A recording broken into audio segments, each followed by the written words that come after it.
Good morning and welcome to the second live Development Finance Today virtual roundtable, this time in partnership with Avamore Capital. Thank you very much for joining us this morning. I am your host, Beth Fisher, editor at Medianett, the publisher of both Development Finance Today and Bridging and Commercial, and also the bi-monthly print Bridging and Commercial magazine.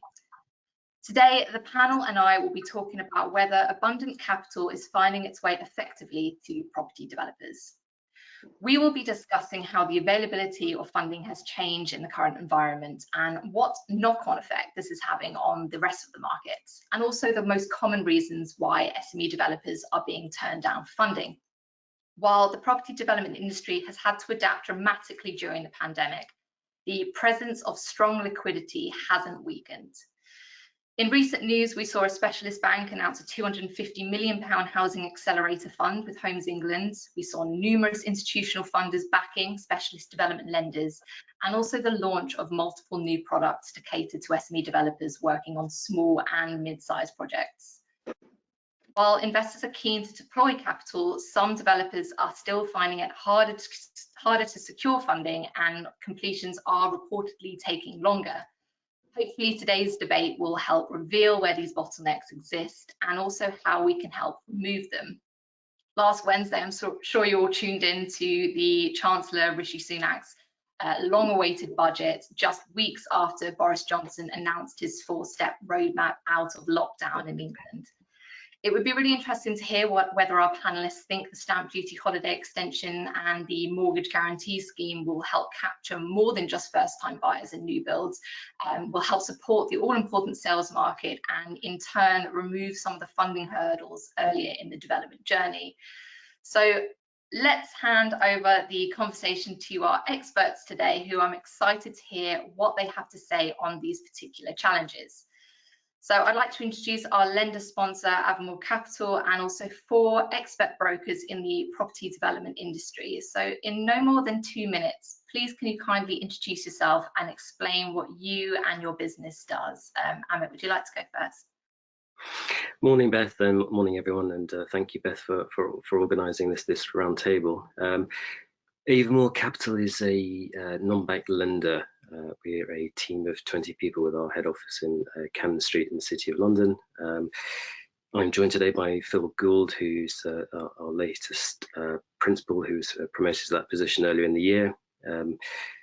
The principals have backgrounds in banking, law and surveying, private equity, and actually most of us have been property developers and investors in our own right. So hopefully we understand real estate and the pressures faced by developers. We have a primary focus on residential and plan to lend between 180 and 200 million this year. We're financed by 2 US institutional debt funds who we worked with for the last 3 years and who manage multi-billion-dollar asset portfolios.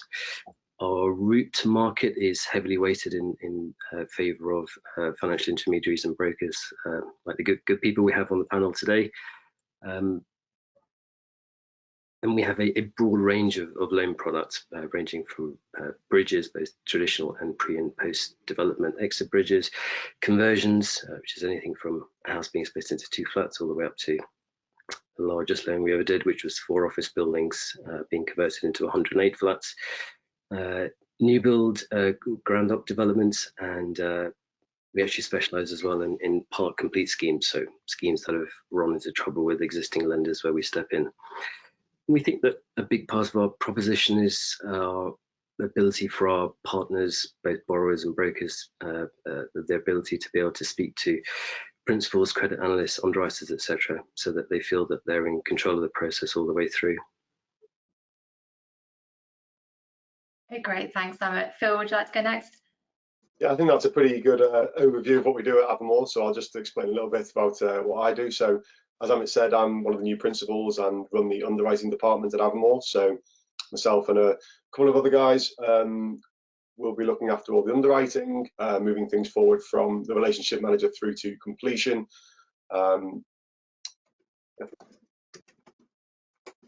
Thanks for that. Alice? I'm a director at a commercial finance brokerage called Pilot Fish. We do all sorts of different commercial finance. So we do everything from bridging, development, all the way through to kind of buy-to-let, term mortgages, and we actually have a business finance team as well. I personally head up the property finance team, personally specialise a lot more in the bridging and development side of the finance. I find it far more fast-paced, engaging than the mortgages. It can go on for months and months and be quite painful. So do a lot day-to-day in bridging and development. We work with anyone really, from first-time developers, first-time property investors, all the way through to kind of the seasoned developers, where we are seeing them actually step a lot more away from the high street banks and towards the alternative funders such as Avamore. We do a lot for first-time developers in terms of education, free empowerment, kind of trying to get them a step up, and then obviously carrying that relationship through to when they become seasoned developers, doing large-scale projects nationally. Thanks for that, Alice. And Matthew? Yeah, hi, good morning all. Thank you, first of all, for having me on. Thank you to Development Finance today, and thank you, Avamore, for the invitation, and hi to all my panelists. My name's Matthew Yassin. I'm a director in the structured finance team at Ark & Co. Ark & Co are a debt advisory firm based in Mayfair in London. We have two arms to the business. We have a private client side, which looks after the regulated mortgages as well as high net worth individuals. And then we have the structured finance side, which I'm part of. And on that side, we look at all-encompassing structured finance needs, such as commercial and development, commercial finance, commercial term, portfolios, bridging, etc. Our reach goes pan-European, so we do UK facilitated debt, as well as looking at potential projects in Europe. We work all the way across the board, so we do from senior positions to junior positions, high leverage mezz, as well as equitable positions that we can facilitate for the right developer. We pride ourselves on the advisory side, so it's about the advice that you give, rather than looking at the binary way of debt, which is usually what number or what the cost of debt is. It's very much that we show developers that it can be placed in a different type of model, and that's who we are and how we work. Thanks for that, Matthew. And Shiraz? Hi there, everyone. Thanks for having me on the panel. My name is Shiraz Khan, founder and CEO of Hank Zarihs Associates.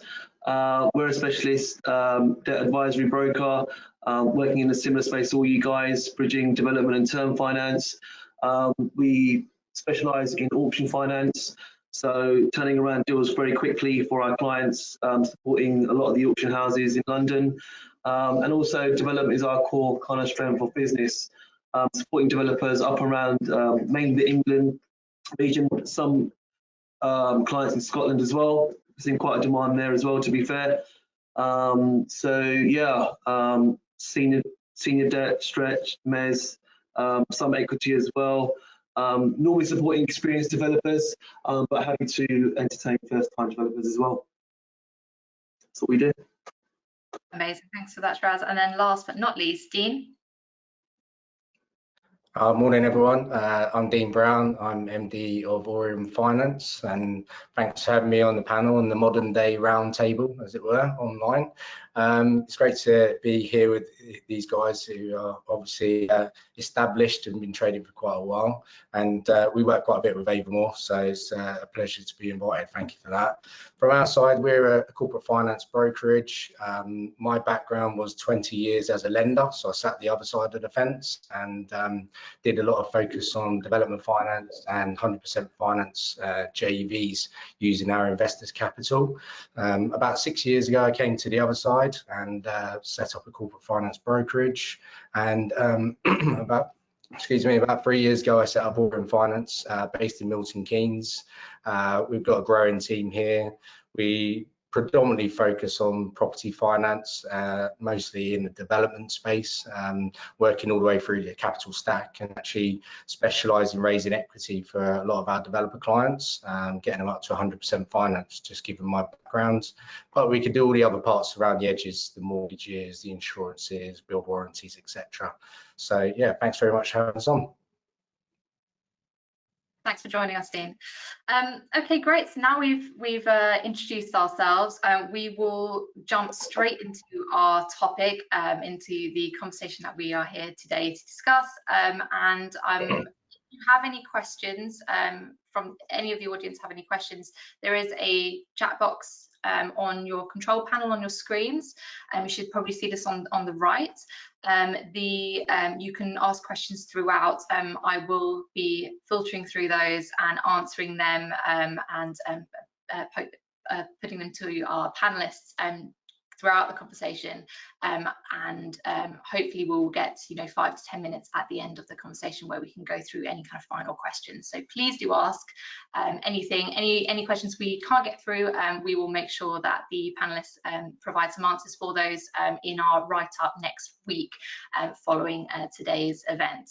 So I will kick off with the first question, which is all about how the availability of funding in the property development market has changed since the onset of the pandemic. Amit, why do you think this is the case? It's certainly changed. I mean, Avamore didn't stop lending throughout the pandemic, but there were obviously some high-profile casualties early on. But I think for those that remained, if there was any caution right at the beginning, it wasn't due to a lack of liquidity. You'll remember that some values and monitoring surveyors weren't able to go out site.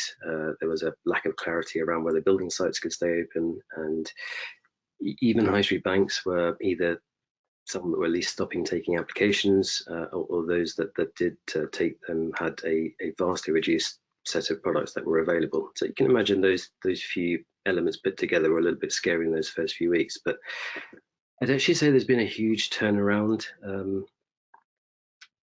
and it's recovered much faster than we thought it would. And we've consistently been approached by investors since the summer of last year, who have a real appetite to support firms like Avamore going through, and it's been interesting. I think there's it's a very clear reason for this. You've got, despite Brexit, despite COVID, bridging development finance over the last 2 years has become an increasingly important part of the capital allocation for private equity firms, hedge funds, even insurance companies and pension funds, and they all hold vast amounts of capital that actually they're having difficulty employed. So if you think about their traditional hunting grounds of public equities, which have sort of dislodged themselves from reality and what's going on in the real economy, you've got possibly a corporate debt bubble arising, particularly in certain parts of the world, and sovereign debt is not perceived in the same way as it used to be, either from a credit point of view or from a return point of view. So asset-backed debt in jurisdictions like the UK, feel like a fairly safe option which can deliver above average returns. And real estate's generally seen as a defensive asset class, and with a little help from our kind Chancellor, it's actually been very counter-cyclical this time. And also I think the market's really maturing as well. It's becoming much more investable for these types of institutional investors.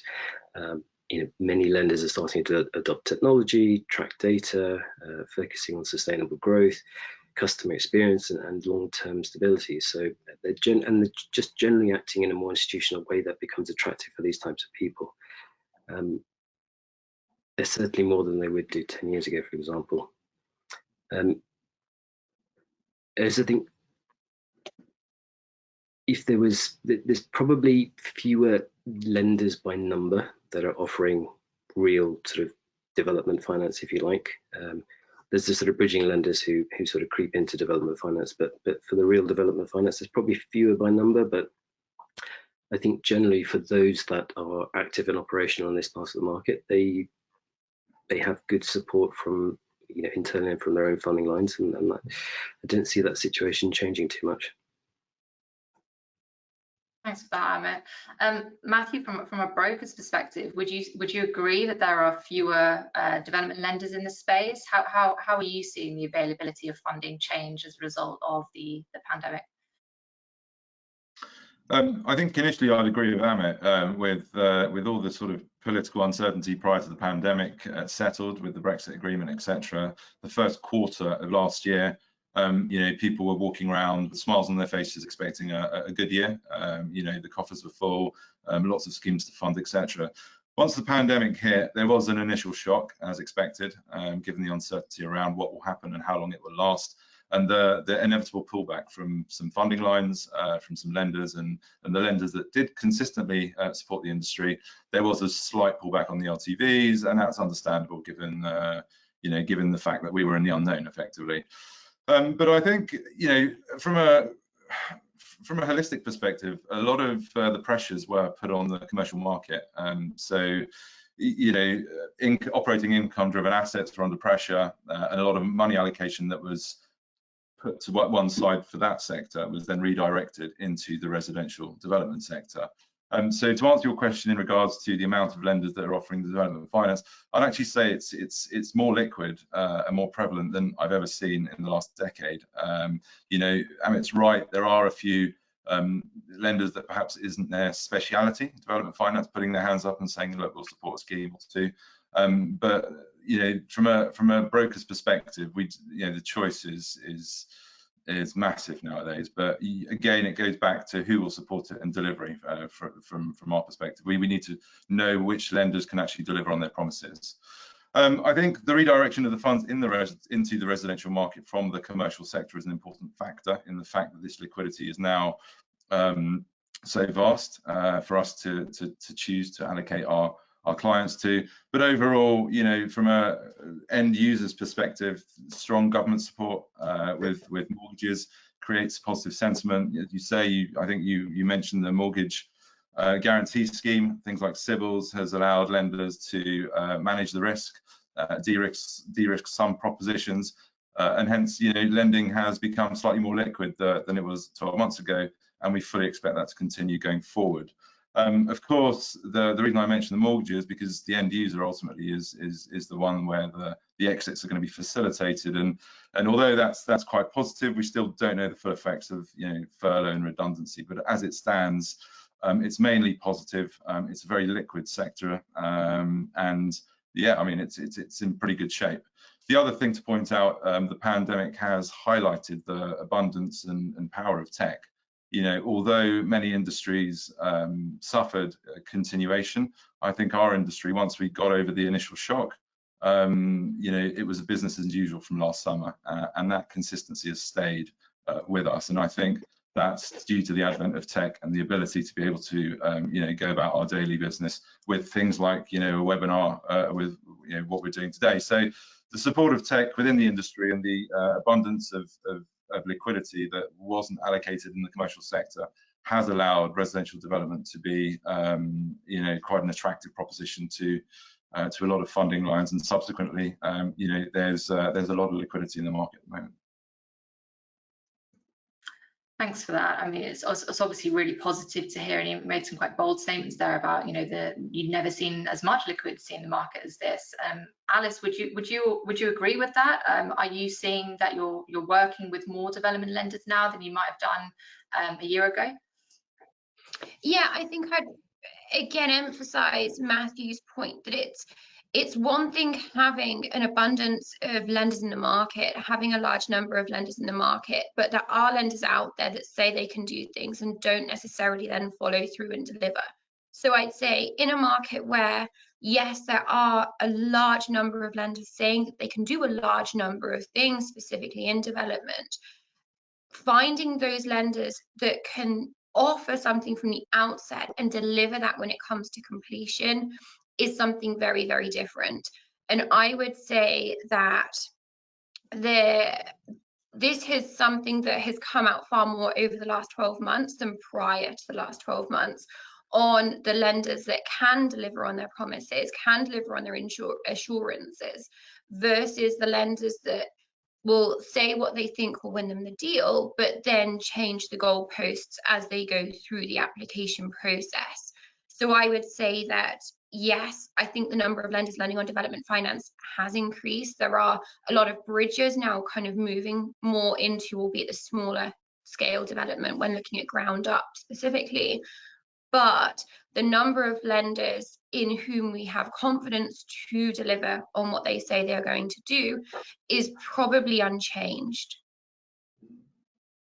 Yeah, I think I agree with Alex there on the lenders that you're going to do business with who actually are going to deliver remains unchanged. But I don't know, I feel like there's not that many development finance lenders out there. There's not new entrants coming to the market like bridging, for example, where every month there's a new bridger that wants to take some slice of the pie. But with development finance, I'm talking about ground up development finance.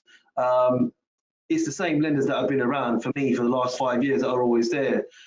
Yes, you might have some equity funds that come in and want to do development finance, but the main core lenders, the household names are still there. And they're the ones that we're continually doing business with. So we don't see many new entrants in ground up development funding, basically. That's sort of how we're finding it at the moment.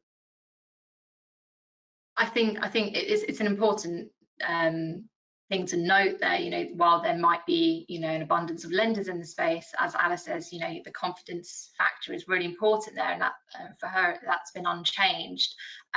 Also, you know, what spaces are those lenders filling? You know, where are we seeing liquidity gaps in the development sector? It's great to have, you know, a huge amount of lenders in the space, but if they're all chasing the same area of the market, then how useful is that for you guys as brokers? Dean, what would you say to that? Yeah, that was probably going to be one of my points, actually. So you hit the nail on the head. I think that there are gaps, and the gaps tend to be in commercial development. There's not many lenders that are keen to support that. I think when there's commercial involved with residential above, there's quite a few options, but even then, some of them are fairly pessimistic about the commercial space, understandably so in the current market. But you know, in the next 12 months, 18 months, that's going to come back. And I think that it needs to be a bit more foresight, because there's a lot of lenders that are chasing exactly the same sort of development. You know, they want the help to buy bracket, they want experienced developers, they want to be at 60%, 65% of GDV. And I think that some lenders, you know, if they were to maybe go slightly outside the box of that and you know, put their name on it, then I think they could do some really good business. Some of our clients, they're very good commercial developers, but I find it very tough to find, you know, funding for speculative commercial. You know, one of my clients last week, you know, was telling me how they funded 11 industrial units from their own balance sheet because they couldn't find the funding, and they've sold them all of plan. They probably could have sold them 50 times over. So there are certain sectors that I think lenders need to look at and really start to support. Yeah, I think especially just to do with speculative commercial, it's such a cyclical kind of product, isn't it? Because one week you'll be developing retail, and then maybe it's big box, and then you don't really know where the market's going to be actually moving, and it can be quite a quick move in a 6 to 12 month period. So by the time you've actually put it up, all of a sudden the market's moved away from big box and back to centre of town. But I agree with that. There's probably one of the more difficult areas to actually be looking to fund, but I think that's where, you know, us at Avamore, we try to be as specific as possible, especially with our development products, as to exactly what we can do and what we can't do. As the guys have said, the brokers have said, you know, it's very important that from, you know, day one when you come to a lender, that we give a very clear explanation of what we can do and what we can't. And if a deal doesn't work for us, we don't, you know, take it through the line for a week or two and then eventually say no, because, you know, as a quick no is as good as is better than a long no, isn't it? So we very much try to define our product set. We try to obviously do the little niche bits where we can and tweak it as and when, but I do think it's important, yes, that we are very clear with what we can and can't do from day one. Dean, do you see a sort of recovery in that market? I mean, I guess industrial is doing very well at the moment. How do you see the office and retail markets coming back for your clients? Well, to be honest, with the office side of things, I'm not one of these people that buy into the office is dead and everyone's going to work from home forever. I think that certain people will have enjoyed the last 12 months, but there's a lot of people that won't have enjoyed the last 12 months. And I think that it's about finding that balance. I think that there'll be maybe some rationalisation of the office space, maybe smaller offices required and things like that. But I don't think it's going to be, you know, completely every single office is going to be converted to residential. It's just not going to happen. I think for us, you know, on the funding side, that'd be nice because it'd be a lot easier to fund. But yeah, I don't buy into that. I think retail, look, before COVID, it was struggling. Everyone knows that. The high street was really struggling long before COVID was ever mentioned. And again, I think that whole sector has changed, but there is still a demand for high street. There's still a demand for shops. People still like to go and look around the shops, much to the annoyance of Amazon. But I think that ultimately, you know, it's about doing things a bit differently. And I think the opportunities are there, you know, for maybe rationalising the high street, converting the uppers because they're not really required anymore for storage and so forth, and just doing things a bit differently. And I think that's what we'll see over the next 12-18 months. Yeah, absolutely. Are the brokers also seeing kind of demand from developers who are looking to revitalise the high street, just following on from what Dean just said?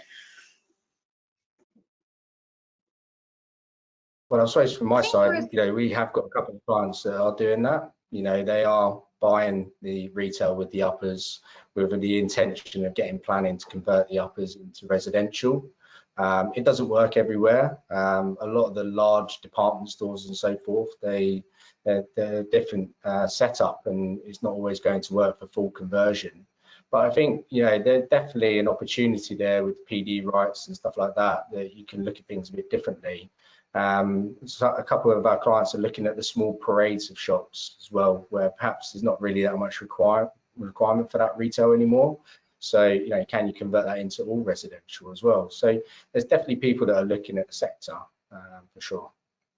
I think that's the way the government's pushed it. Obviously, with the relaxation of the PD rights, they're trying to take away the secondary location units, basically, that were smaller shops, which can get now converted under PD to full residential. So I think the government's pushing it that way. I think the government trying to push retail out. That's my opinion, and I think that can only be shown by the relaxation in the planning rules for the conversion of those units.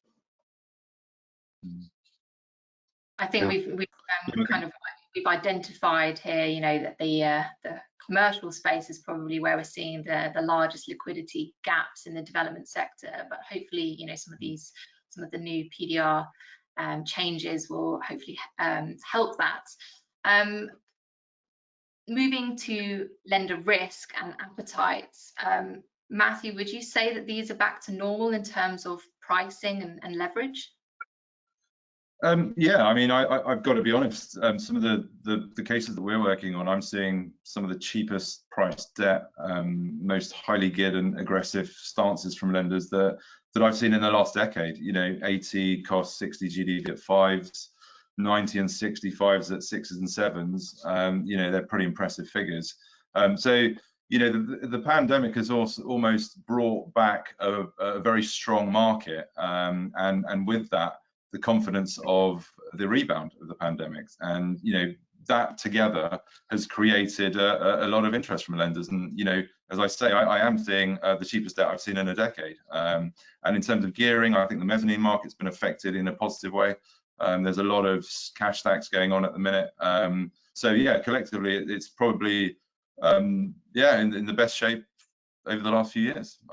You know, based on from our perspective, that's certainly something that surprised us, because I thought there'd be an air of caution going into the to this sort of tail end of the pandemic. But no, I mean, some of the pricing that we've seen on the projects that we're working on are very impressive, and you know, that's good to know that the lenders are there to support the market. And when I'm talking about, you know, certain projects, 10 plus, 15 plus projects, you know, multi-unit schemes, mainly residential, you know, because of all the funds that were not allocated last year, I think the increased liquidity has given extra appetite, and the fact that the positive sentiment's returning to the market, you know, it's almost like a perfect storm, unless something else happens, of course. I've actually had a question from the audience asking whether you've seen a demand for junior debt and what the availability for that looks like at the moment. Yes, so there's always demand for junior debt, given the nature of the business that we're in and the type of developers that we work with. I think the junior debt market at the moment is, it depends on which way you look at it. I mean, it's not fully liquid because of the risk, the additional risk applied. But from a mezzanine piece on a sort of binary cash stack, if you're looking at a development and mezzanine slice, that market has certainly increased, and there's a lot more lenders that are willing to sit behind the senior and trust that the project will be delivered on time and on cost and within the GDVs that are stated. Yeah, I think that, we're certainly open to looking to working with juniors as well, and I think it's obviously just very, very important that we have a very good relationship with those juniors. So we work closely with a few partners, and once we have a relationship there, they can be confident in the underwriting that's taking place for the senior, and then it makes that junior relationship a lot easier. So yeah, I would definitely say. I was just going to ask, sorry. I was just going to ask if those partnerships have changed over the past year. Have you seen kind of more MES lenders enter the space that you're now working with, or have they been kind of existing ones that you just continued the relationships? To agree more. We've had existing relationships for the last 3 or 4 years, and then new people who've approached us who, generally people who tend to have a background in real estate.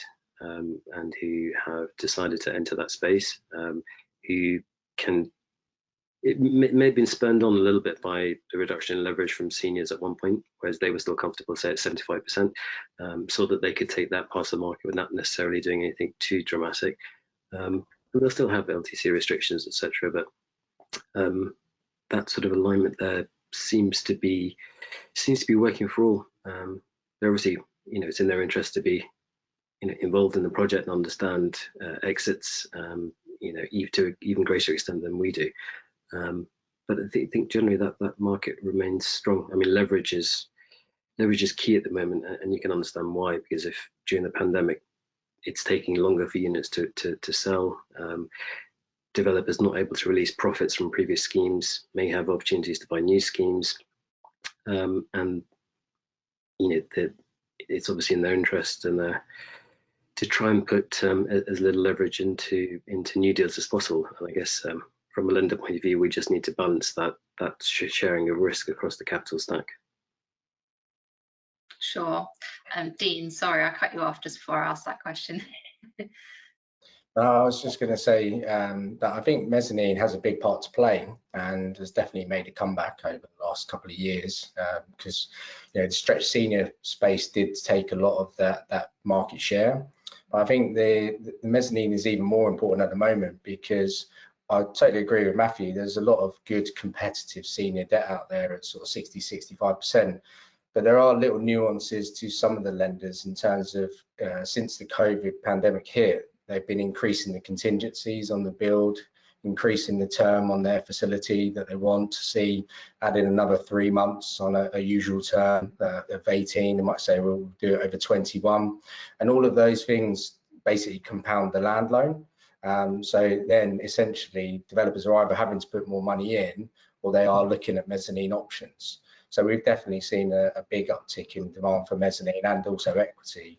And I think development is the sector that most lenders are supporting at the moment quite freely, because they see that people are building for the next 12–18 months. We'll be out the other side of this hopefully, and there's a big demand for property no matter what. So I think that, yeah, there's definitely a lot of liquidity and funds chasing that sector, but I think that mezzanine's still got a big part to play. And of course, it de-risks the senior position. If the MES can create a bit of comfort around the 60, 65, perhaps even 55 to 60 mark, that allows the senior to be slightly more pragmatic, perhaps. But I will say the mezzanine market in terms of cost has also increased.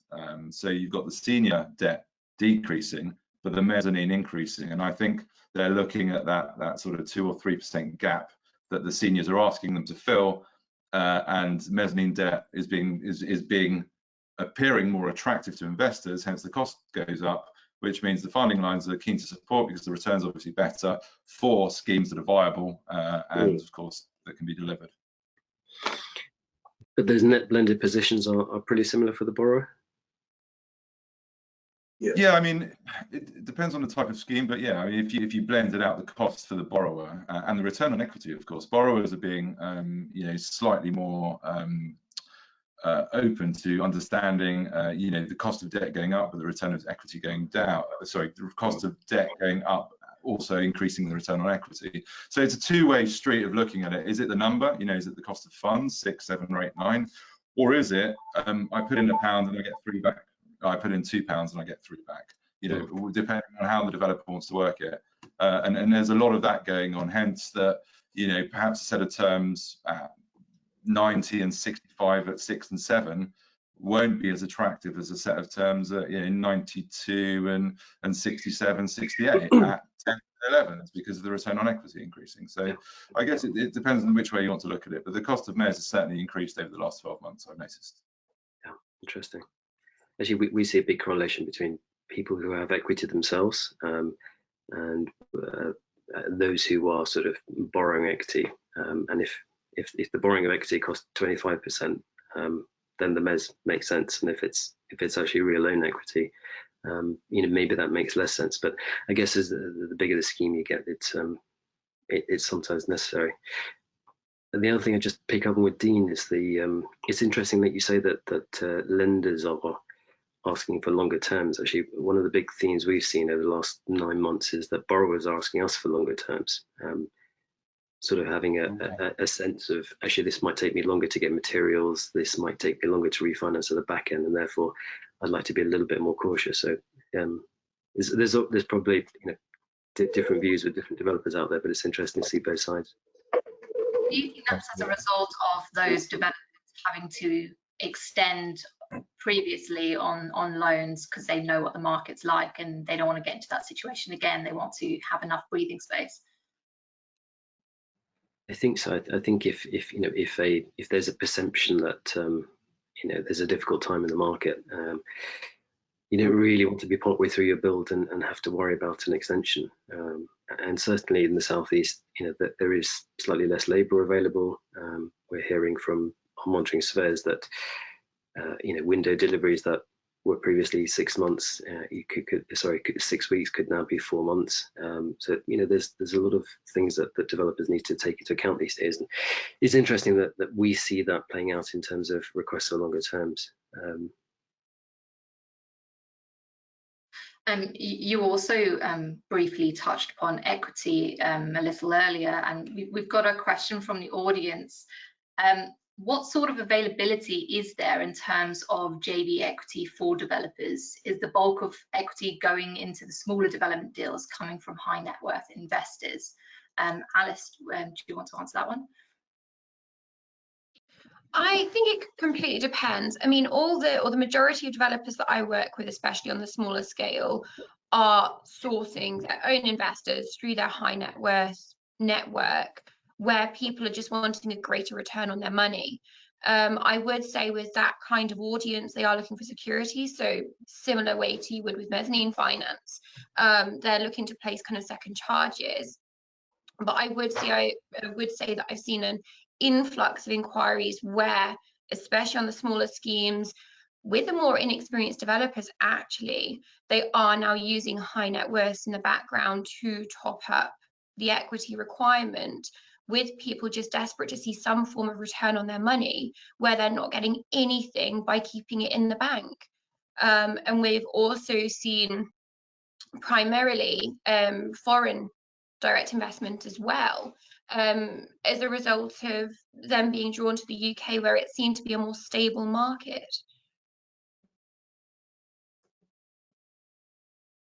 Thanks for that. Shiraz, would you add anything to that? Yeah, I mean, look, we find a lot of some of the MES lenders are looking to do the MES and the equity slice as well. So they're getting 2 bites of the cherry. So a couple of the MES lenders we're working with will offer that. I think finding true 100 is, you know, is the ideal dream. But in reality, I think, you know, there has to be some skin in from the game from the developer, even if it's a couple of percent. You know, we have sourced a few deals like that, but 100, I think some lenders are offering it on the tin, but the profit on cost that they're seeking before finance is just too high. And the ones that are offering it, they want to use their own builders, they want to take full control of the scheme, and it's like you're just bringing the deal to them, and they're just paying away, you know, a certain percentage. So that's what we're finding on the equity space. Yes, high net worths are always still there, looking for a good return, but you know, we're finding that's the kind of bag that we're working with at the moment. Yeah, I'll just touch on that and say, you know, the majority of the equity funds we work with are funds or family offices, that sort of thing. And there's definitely a requirement for some skin in the game from most of them. You know, but that can be as little as 2% cost. You know, we just funded a deal, 5.5 million GDV, and the developer had to put 50k into it. So it's not a large amount in the grand scheme of things. But we are dealing with some 100% funders. I think I know who Shiraz was referring to, and we don't typically work with them. But we've got a few funds that do like to put 100% of the money in, and they're quite open to that. It's done as a proper JV, and you know, it takes a certain type of senior lender to get their head around that, because they're maybe a little bit concerned about a developer not having any money in the deal. But then when we explain to them who the fund is and their background and so forth, they're not just a high net worth individual that has no property experience. You know, they're a proper fund and a developer in their own right. Then the senior lenders get much more comfortable with that. So we're doing a number of equity deals at the moment. We completed one, you know, last week, which is 100% funded, normal senior debt for a mainstream bank, and the fund going in behind it. So there are options, but I think the biggest thing that everyone is focused on is track record, you know, and they all want to see experienced developers that they can trust to deliver that scheme. And that's probably the biggest point, not necessarily having money in it, but can you actually deliver it? I think the other thing that we're seeing a lot is JVs with landowners. I don't know if you guys are seeing that as well. It's the obvious solution when there's not huge amounts of equity available. Is to there's some technical complications around that for senior lenders, which we can generally get around. But interested to hear if people are seeing that more and more. That's one way of getting around the question, I guess. Sorry, no, go on, you go. Yeah, I mean, the JV solution with the landowner is the age-old solution, if you like. If there's no equity and there's no pressure, or depending on what the driver is for the sale, that can be one way to overcome the lack of equity. But going back to sort of, you know, 100% funded schemes for the right project, I think depending on the type of scheme, the pre-sales elements of it, you know, as Dean said, the experience of the developer and the senior lender. So depending on who you're going to, are you going to the senior vanilla market, or are we going to go to the fund market to create the senior debt? Perhaps do a preferential equity position, and the equity is just a top up rather than a full equity loan note that goes into the company. But on the equity returns, so I'm doing a couple of deals at the moment, and what I'm seeing a lot of it is that as a return, they're asking for convertible loan notes into units at the back end. So I'll take 5 or I'll take 10 of those units rather than a loan note, to allow the scheme the space to breathe. And funnily enough, yesterday, so we were in negotiations with the equity, and you know, one of the questions popped up and said, okay, well, so what's the risk? You know, the scheme's 87% pre-sold, so valuation and sales risk is eliminated, so contractor risk, and you know, the equity highlighted that the contractor risk is prevalent in this case. But then, you know, if you flip it on its head, and the type of lender that we're dealing with, should the contract go bust within the first 12 months, it's actually the best case scenario for the equity, especially if they're taking convertible loan notes and units, because the lender has got the capacity to step in and complete the project. For them, their interest is to retain their capital and, of course, make some money on top, i.e. get it to PC. On PC, the UN ones that have been registered by the equity are then converted to units. So they've got very little valuation risk, very little sales risk, because they've bought the units effectively. So from a problem, i.e. contractor risk, actually occurring, that puts them in a stronger position, knowing that the lender can step in for their own interests, i.e. recovery of debt and interest, etc.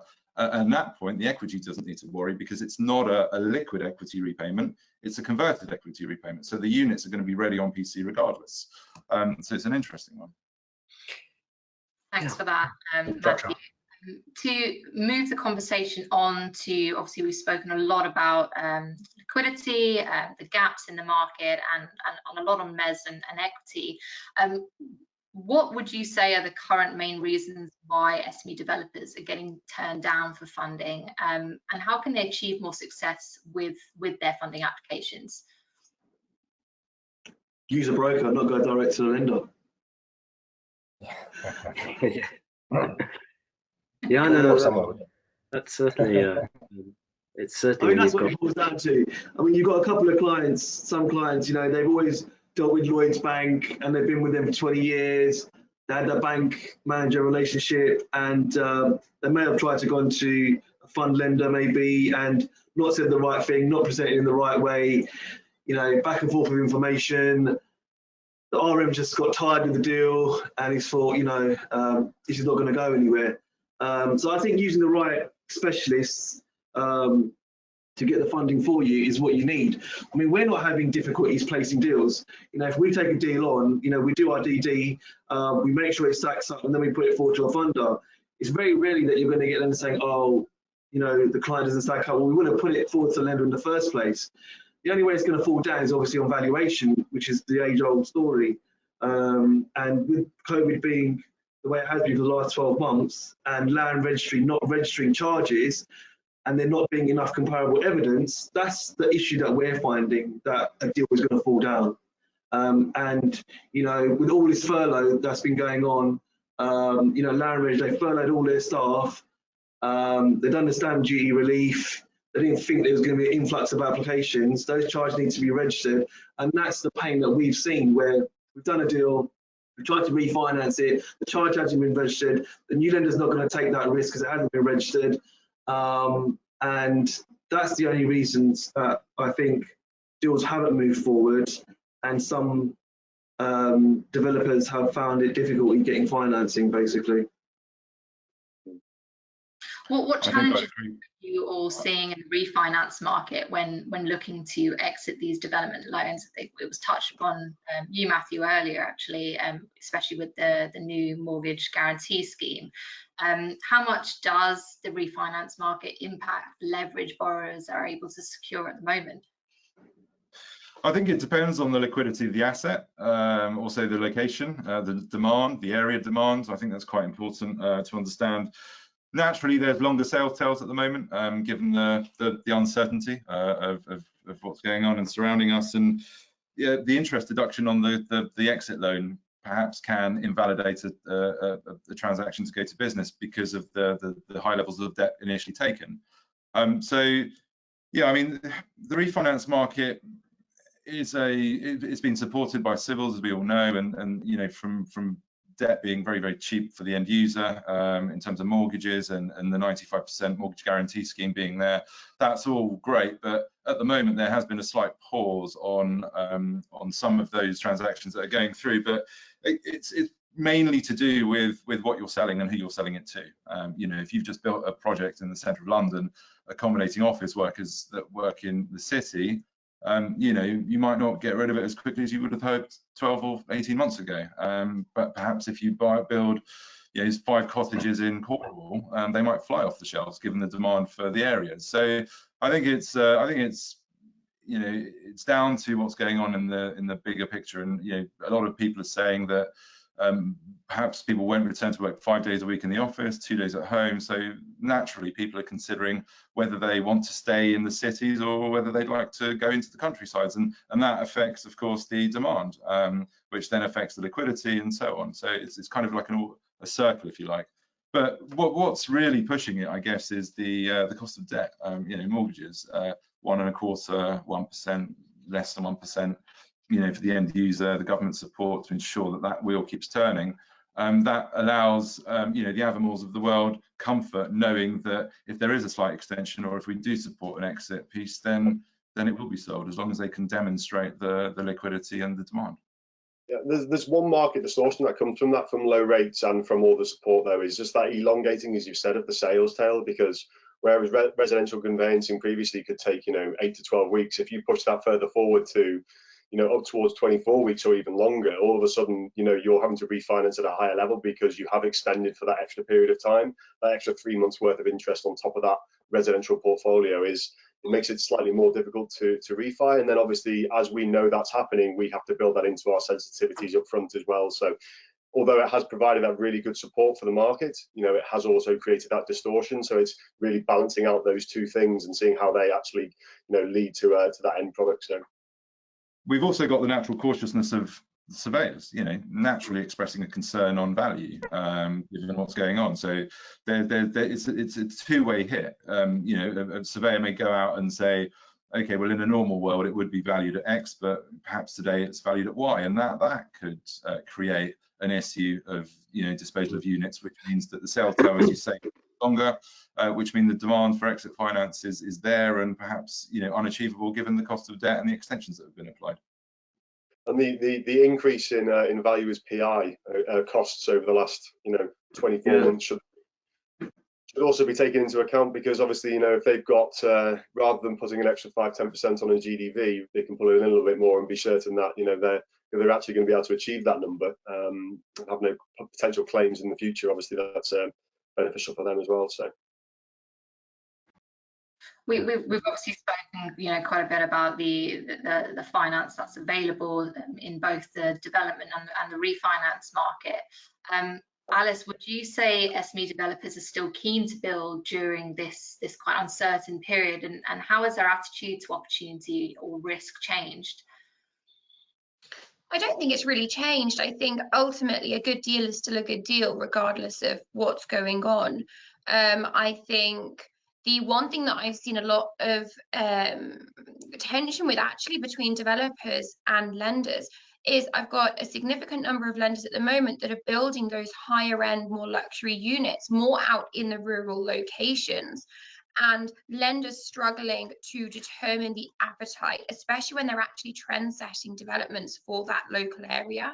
So they may be going for £100,000-300,000 a unit more.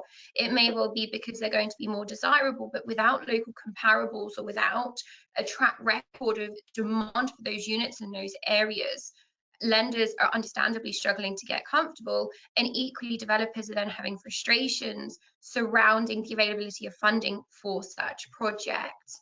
I would say that where I was incredibly busy with flats, maybe 12, 18, 24 months ago, that has reduced. And again, I think that's following anticipated market demand in terms of people have been shut inside. Flats with no open space, no outside space, again, are potentially going to be less desirable for the developers. So because they've got concerns about the end user, how many or what's the appetite going to be like for units like that. Lenders are also sharing that apprehension. So on large conversions particularly, lenders are very focused at the moment on, are there balconies, is there outside space, to determine what the appetite is going to be. So I think ultimately developers are still incredibly keen to develop. The majority are professional developers. They need to make a livelihood. They need to develop to continue living their lifestyle. But I do think that they are following the market trends on what they feel will be in demand in 12, 18, 24 months when they come to sell or potentially refinance on the smaller end units. And obviously adjusting their plans accordingly. Yeah, Thanks, I think that's Alice. similar for us as well, Alice. And we've seen no let up in terms of inquiries from developers.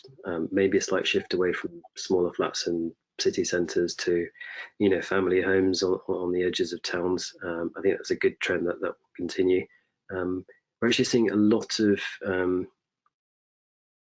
deals where developers have unencumbered property, sort of portfolios of property, suddenly have found a good site that they feel that it's in a good attractive price and suddenly want to release equity from that, which is sort of double benefit for us because we can do the bridge on one side and the development finance on the other.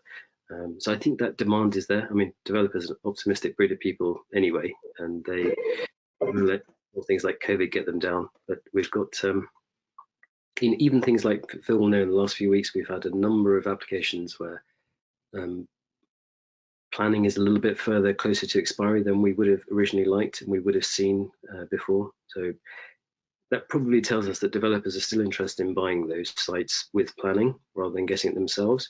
But there's probably been a period over the last 6 to 9 months where they haven't been able to commit for one reason or another, but are still willing now to jump in there and to be able to implement that planning before it expires. So I think those are all good, encouraging signs for us. And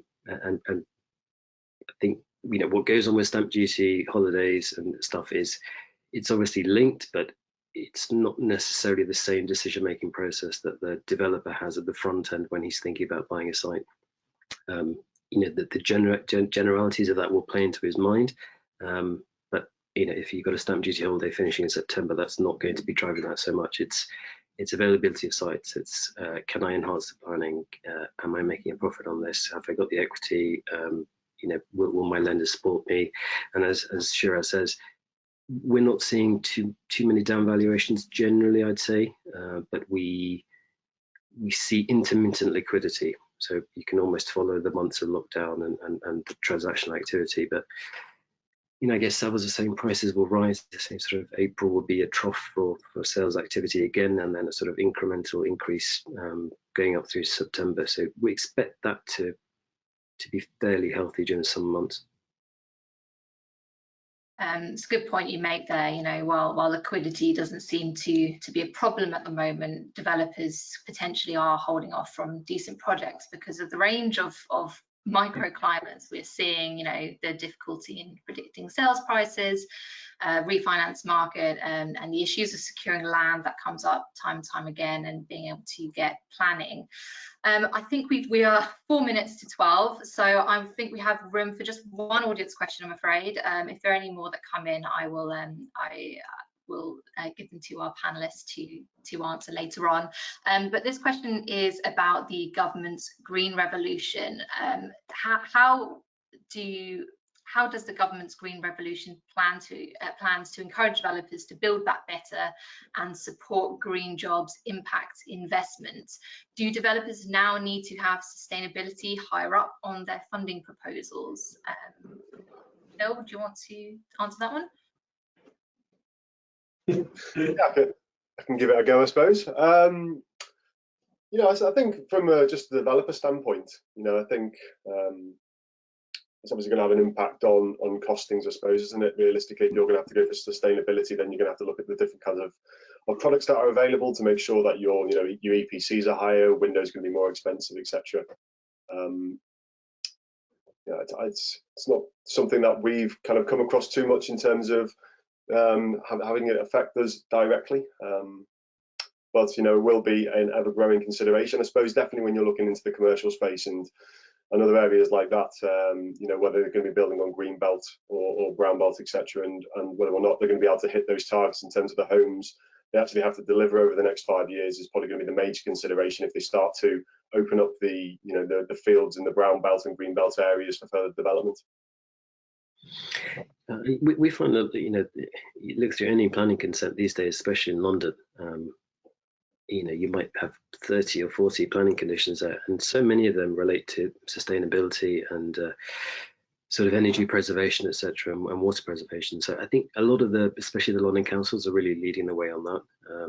As Phil says, I guess there's a cost implication, but there will be, you know, that will be on the radar of a lot of buyers over the next few years as well. And funnily enough, just going to the other end of the cycle in terms of investment and liquidity into the market, there's ESG and green investment has become a real big theme with a lot of the big PE houses and investment funds. So, you know, that's you know, an area to tap into as well, and something that they want to be able to support and be seen to be supporting as well. Thank you for just on that green point. I think the increase in cost is going to be, I've heard some lenders are looking at subsidizing their own costs to support those types of schemes. So the incremental increases that you'd have to satisfy those conditions will hopefully be eventually reflected by the funding market with cheaper facilities for specifically green projects. And I know that I've been in conversations with some lenders that are already offering those types of products and some that are considering offering those types of products. But Amit, can I just ask you a question? Over the last 12 months or so, how has the sentiment changed internally with Avamore? Because I know that you guys have been consistently supporting the industry, and we all appreciate that. But you know, by virtue of our discussion today, you know, with the sentiment of clients living outside of cities, etc., has that had a profound impact on your view of projects that are presented to you when perhaps beforehand they wouldn't have been viable or preferable to fund from your perspective? I'd say yes, in the sense that we have really expanded our thinking on geographies, and what we may have considered a little bit semi-rural before now falls into, you know, something that we think may be an attractive product as people start leaving. I mean, I read one article where they thought, you know, maybe up to 1 million people will have left London by the time the pandemic's finished. So I think there will be that spread of people out, and we've tried to engage with that market and to understand what it is that people want there. I think if people are building small flats in those semi-rural locations without gardens, I think that kind of defeats the purpose. But if they're building the correct product there, but I think, yeah, just generally over the last 6 to 9 months, that demand and our general appetite, you know, just remains strong. If you think about the sort of 6 or 7 things that drive lenders like us, you've got obviously the availability of capital, which we've all talked about. You've got the operational risks that either have disappeared or we as lenders have learned to live with. Asset price stability concerns haven't really materialized. You know, prices have gone up again in February, went up in January. Okay, there's a little bit of froth from Q4, but you know, it hasn't been the sort of drastic cuts to the BOE we're expecting at one point. You've got liquidity and transaction volumes, which are fine, buyer demand and confidence, which haven't really waned too much. You've got unemployment figures that have been supported by furlough. You know, they're higher than everybody would like, but actually, you know, it's a relatively wealthy country with that government furlough support. I don't think that's having, you know, the impact that we had feared at one point, and hopefully some of those vulnerable jobs will have been saved by that scheme. People's deposits, that was a big worry at the beginning, especially in the parts of the market that we like, the sort of affordable residential homes. Are people sitting at home, maybe with a reduction in income, how they're having their deposits eaten into? But I think that's been slightly offset by the stamp duty holidays as well, and the long-term credit market for mortgages. That's there. It's as healthy as it's ever been. Okay, there are less products for people with smaller deposits, but on the whole, it's functioning well. So, you know, the entire range of risks that we as a lender have to assess every day, it feels relatively healthy again.